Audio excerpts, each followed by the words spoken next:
Hello and welcome everyone on this official platform of Legacy IAS Academy. So today I'm going to discuss one of the most important current topic which was there in the newspaper, that is related to India and Sri Lanka relations.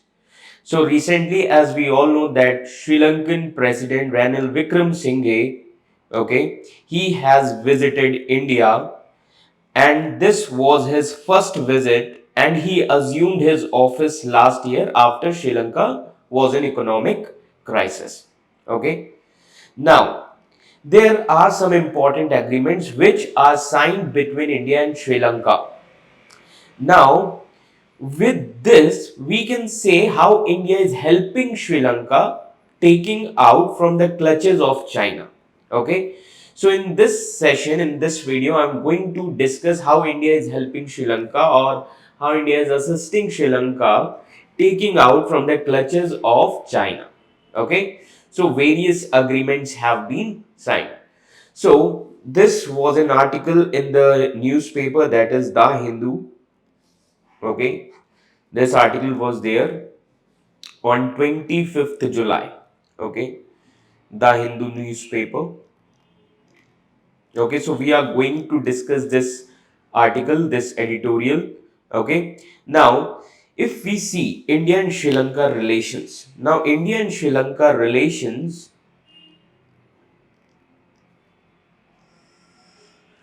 Sri Lanka relations are very old. That means 2500 years ago. Okay, so India and Sri Lanka relations, which was established since the time of Ashoka. Okay, India is also having cultural relation, mythological relations in terms of Ramayana, Buddhism relation, that is cultural relations. Okay, so since ancient times, India is having cultural and religious relations as well as trade relations with Sri Lanka. Okay, so this time when Sri Lankan president visited this time India, so various MOUs are signed. Okay, so various joint declarations are signed. Joint declarations. Okay, so joint declaration is signed, and then MOU in terms of UPI interface, very important that we need to understand. Okay, so now we are going to understand first of all this editorial. Okay, this article.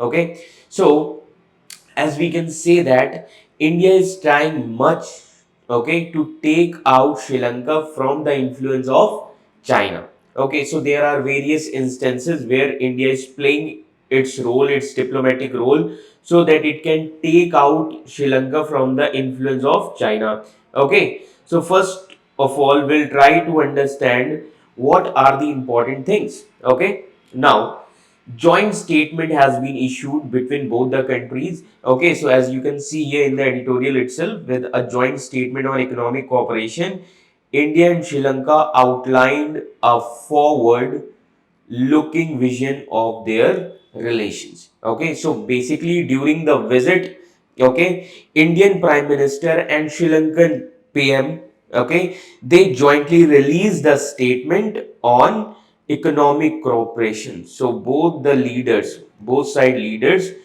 issued statement on economic cooperation.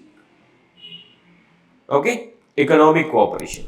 So they released a, you can say, a kind of document. Okay, and that statement entitled promoting connectivity, catalyzing prosperity.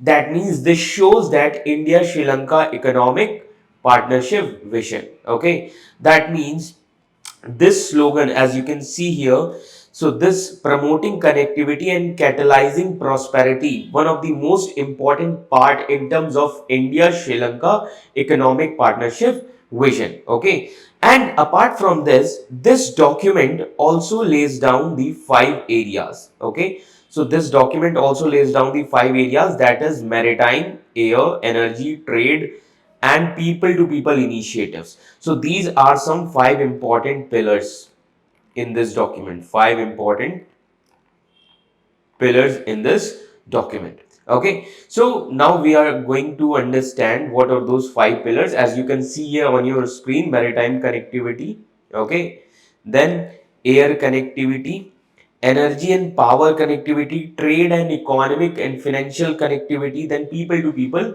connectivity, and this is the main vision. Getting my point? So now we are going to discuss these 5 important things thoroughly. So first of all, we are going to understand maritime connectivity. So in terms of maritime connectivity, both the countries are going to cooperate in terms of development of ports.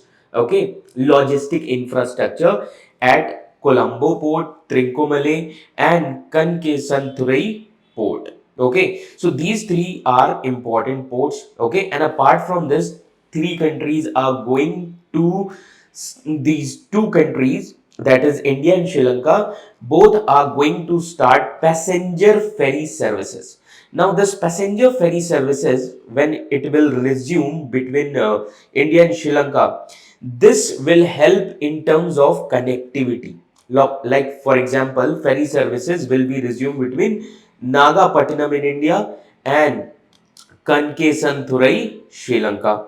Clear? So, also, both the countries are working towards the resumption of Rameshwaram and Talai Mannar link. Okay. So again, these things are going to be resumed. Okay, both the countries are working on it. Getting my point? And then apart from this, air connectivity is also important. Okay, now as I have said here that both the countries are going to cooperate in terms of ports connectivity, maritime connectivity. So again, who is going to be the most important player? That is Adani Group. Okay, Adani Group would be the most important player. Okay, so during this visit itself, Adani, the chairman of Adani, he also met with Sri Lankan president, okay, regarding ports connectivity. Now, air connectivity. So, to resume the flights between Jaffna and Chennai, this is also very important because why Jaffna and Chennai? Because of Tamil relation, Tamil linkages. Tamil linkages. So these things are very important, okay, because these things will enhance the people to people ties also, okay. Then another area of cooperation, or you can say connectivity, is investment. Yes. Now, to encourage and enhance the investment cooperation between two countries, so both the countries are working towards airport infrastructure at Palali. Okay, so this is also one of the most important thing that both the countries have signed. Then apart from this, energy and power security, this is also one of the most important part in terms of bilateral relations between India and Sri Lanka. Now, the MOU has been signed to develop Sri Lanka's renewable energy potential, okay, which includes offshore wind also, as well as solar energy also. And apart from this, both the countries are going to explore cooperation in the areas of green hydrogen and green ammonia also. Okay, now both the countries will also cooperate in terms of multi-product petroleum pipeline. Okay, as you can see here on the screen itself. So these things are there in the newspaper also. Okay, so both the countries are going to cooperate in terms of multi-product petroleum pipeline. Okay, now this petroleum pipeline, this will be from southern parts of India to Sri Lanka. Okay, now apart from this, both the countries are also agreed for joint exploration and for production of hydrocarbons from where? In Sri Lanka's offshore basins. So these things are very important from the examination perspective. Now, how both the countries are cooperating with each other in different domains. So apart from this, trade and economic and financial connectivity is also there because there are 5 pillars. Okay, so trade, economic and financial connectivity. So when we see that trade, economic and financial connectivity, so in terms of this, we need to understand that both the countries has signed ETCA. Okay, Economic Technology Cooperation Agreement. Now, ETCA. Now, what do you understand by ETCA? Okay, first of all, we need to understand what it is. Okay, so ETCA is, now let me tell you, it is a kind of proposed diplomatic arrangement. Okay, it is a kind of proposed diplomatic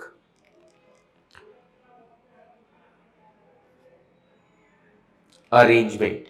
Now, this diplomatic arrangement that helps to add the existing free trade agreement between India and Sri Lanka. Okay, so this is a kind of additional weightage. This will add existing free trade agreement between India and Sri Lanka. Okay, so primarily in which sector? Okay, free trade agreement, that means primarily in trade and services, trade in services and the service sector. Service sector. Now, how it is going to help the relations between India and Sri Lanka. So, what it will do, it will promote the proto freedom of movement. Proto freedom of movement. Okay, and it also helps in the form of single market. Okay, that means this agreement will help, okay, in terms of services sector. Okay, apart from this, it will also help in freedom of movement, and also it will create a kind of single market. So this is a kind of additional proposed diplomatic arrangement. Clear? Now, the most important thing is, in terms of economic cooperation, both the countries had a discussion on economic and technology cooperation agreement. This is one of the most important thing, and the aim of this agreement is to have comprehensive bilateral trade. Okay. Now, a memorandum of understanding was also signed for UPI digital payments in Sri Lanka. Now, this UPI digital payments in Sri Lanka will designate Indian rupee as currency for trade. Getting my point? So, this will help India. Okay. So, Sri Lanka has notified that Indian rupee as designated currency. Okay, so with this agreement, Sri Lanka notified that Indian currency as a designated currency, Indian rupee as a designated currency. That means making Indian rupee a designated foreign currency, it enables not only in the form of trade, but it also allows that Indian tourists, they can use rupee in Sri Lanka also. Getting my point? So this is one of the most important thing in terms of India and Sri Lanka financial relations. Okay. Now, apart from this, both the countries are also working for digital public infrastructure. Both are also working for digital public infrastructure. Now, digital public infrastructure, in what sense? We need to understand this thing also. Now, when we say digital public infrastructure, that means according to Sri Lanka's priorities, requirements, both the countries are going to provide digital public infrastructure. Okay, that is going to help citizens also. Okay, that means this is in the form of citizen centric services. For example, this UPI digital payments. Okay, so this will help Sri Lankans also. Okay, it will make transactions more convenient. Okay, so these things are going to provide effective citizens centric services delivery. Okay, so this will provide effective citizen centric services. Okay, Getting my point? So this is also one of the most important thing. Another important area of cooperation is people to people connectivity. Yes. Now, both the countries are also exploring different ways of enhancing the tourism of both the nations in the form of cultural, religious, travel, educational collaboration. Okay. So for this, both the countries are also promoting awareness. Both the countries promoting awareness, and with this, India can popularize its Buddhist circuit, its Buddhist circuit also, and Ramayana trail also. Ramayana trail, because India and Sri Lanka relations are cultural in terms of Buddhism and mythological in terms of Ramayana.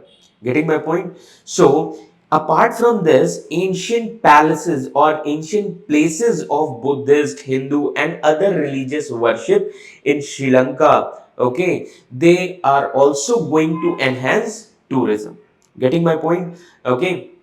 Now, these things are also important. Now, apart from this, both the countries are also exploring cooperation in terms of educational institutions. So, when we say educational institutions, that means both the countries, they are going to cooperate through establishment of newer higher educational institutes. Now, both the countries will establish new higher education institutes. Getting my point? Okay. And India will also establish skill campuses in Sri Lanka. Okay. As we all know that recently India has opened IIT in other parts of the world also, other countries also. Getting my point? So India is going to open new higher education institution and skill campuses in Sri Lanka as well. Getting my point? Now, to enhance and expand cooperation between research and academic institutes in the areas of mutual interest. So, like for example, in different sectors like agriculture, IT sector, okay, these things are important. So, both the countries are also cooperating in terms of collaborating and cooperating research and academic institutes in the areas of agriculture, IT, etc. Okay, then land connectivity is also important. So, to establish land connectivity, okay, and for developing land connectivity or land access to the ports, for example like Trincomalee, okay, Colombo port, okay, so these things are very important because these things consolidates the relation between two countries which are centuries old. Getting my point? Okay. Now, during this visit, okay, two countries, that is India and Sri Lanka, both the countries, that is India and Sri Lanka, they missed two things, okay, that is Sri Lanka Tamil issue, then Indian Tamil fishermen issue, okay. Now, none of the provision in this document, which that vision document, okay, none of the provisions are related to Sri Lankan Tamil issue, okay. Okay, no talks have been done on this issue. Then Indian Tamil fishermen issue, yes, there is no plan also either to resolve this long pending issue. This is long pending issue. Okay, there is no plan either to resolve the long pending issues over the arrest of Indian fishermen. Okay, so let me tell you that any vision document for the future that does not include the amicable resolution of these issues will be considered as incomplete. Getting my point? So these are main issues between India and Sri Lanka. Okay, now what would be the way forward? How to enhance Indian Sri Lanka relations? So there are various policies like neighborhood first policy. Neighborhood first policy. Now, when we say neighborhood first policy, that means India will be uplifted as South Asia's regional attractiveness. Okay, so that India will help, or you can say it will help to keep Sri Lanka away from China. So, it is necessary that Indian influence should be there. India should take participation in terms of the development and assistance to Sri Lanka. Clear? Then consolidation aid program, you can say consolidation aid program. Okay. Now, India need to consolidate its fragmented aid program. That means India needs to focus on proper aids and assistance program, okay, with potential single development bank like Japan Bank for International Cooperation. Okay, now let me tell you, to counter China, India and Japan both are working for infrastructure project in the name of Asia Africa Growth Corridor. Okay, and Sri Lanka is an important part of this project because of its location. Getting my point? Because of its location in Indian Ocean region. Clear? Then foster supply chain. Now, foster supply chain. Now, as India becomes a destination for manufacturing and services, India can foster supply chains in South Asia also. Okay. Now, there are important Indian private companies, okay, that can be made in renewable energy, infrastructure, and tourism also. Getting my point? Then, apart from this, digitalization. Okay. Now, India's UPI, the most important interface, India's UPI is being rapidly adopted worldwide. Getting my point? But it has not been exposed to its own subcontinent, that is South Asia. So there is a need for digitalization, digital relations between India and other countries of South Asia. Getting my point? So these are some important things. And last but not least, that is security perspective. Security in the sense, if you see the location of India and its neighbor, China is a major threat. China is expanding its footprint in the neighboring regions of India. Okay, because of Chinese cumulative investment and military presence in Hambantota port of Sri Lanka, which is a strategic threat to both the countries, that is India and Sri Lanka both. Okay, that is why India and Sri Lanka both should work in Indian Ocean region to keep the threat of China at its bay, okay, or to counter Chinese influence. So in this manner, India and Sri Lanka can establish and can strengthen their relations, okay, in a deeper sense. This much is clear to all of you. So I hope this session is useful for you. Okay, so for any doubts, for any queries, you can post your queries in the comment section, as well as do like and subscribe our channel, that is Legacy IAS Academy, and like and share this video as much as you can. Thank you so much.